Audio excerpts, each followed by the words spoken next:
அண்ணாமலை பரபரப்பான அரசியல் செய்ய விரும்புவதாகவும் பாஜக தான் எதிர்க்கட்சி என்று காட்டுவதற்கு பெரிதும் அவர் முயற்சிப்பதாகவும் பிசிக தலைவர் தொல் திருமாவளவன் விமர்சித்துள்ளார். விடுதலை சிறுத்தைகள் கட்சியின் தலைவர் தொல் திருமாவளவன் கோவை விமான நிலையத்தில் செய்தியாளர்களை சந்தித்தார். அப்போது பேசிய அவர், அண்ணா பல்கலைக்கழக விவகாரம் மிகுந்த வேதனைக்குரியது என்றும் இதில் தொடர்புடைய குற்றவாளி உடனடியாக கைது செய்யப்பட்டிருப்பது ஆறுதல் அளிப்பதாகவும் தெரிவித்தார். அண்ணாமலை பரபரப்பான அரசியல் செய்ய விரும்புவதாகவும் பாஜக தான் எதிர்க்கட்சி என்று காட்டுவதற்கு பெரிதும் அவர் முயற்சிப்பதாகவும் கூறினார்.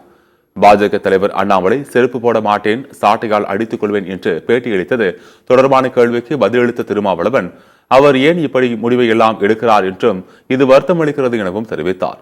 தன்னைத்தானே வருத்திக் கொள்ளும் அகிம்சா வழிமுறை என்பது காந்தியடிகளைப் போல கையில் எடுக்கிறாரா என்று தெரியவில்லை என்றும், ஆனால் காந்தியடிகள் கூட இப்படிப்பட்ட போராட்டங்களை அறிவித்தது இல்லை எனவும் திருமாவளவன் கூறினார்.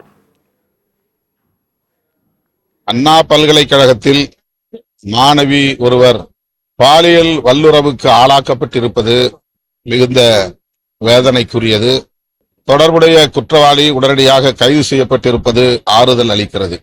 அண்ணாமலை அவர்கள் பரபரப்பான அரசியலை செய்ய விரும்புகிறார். தமிழகத்தை பொறுத்தவரையில் அதிமுக எதிர்க்கட்சி அல்ல, பாஜக தான் எதிர்க்கட்சி என்று காட்டுவதற்கு பெரிதும் முயற்சிக்கிறார். லண்டன் போய்விட்டு வந்த பிறகு என்ன ஆனது என்று தெரியவில்லை.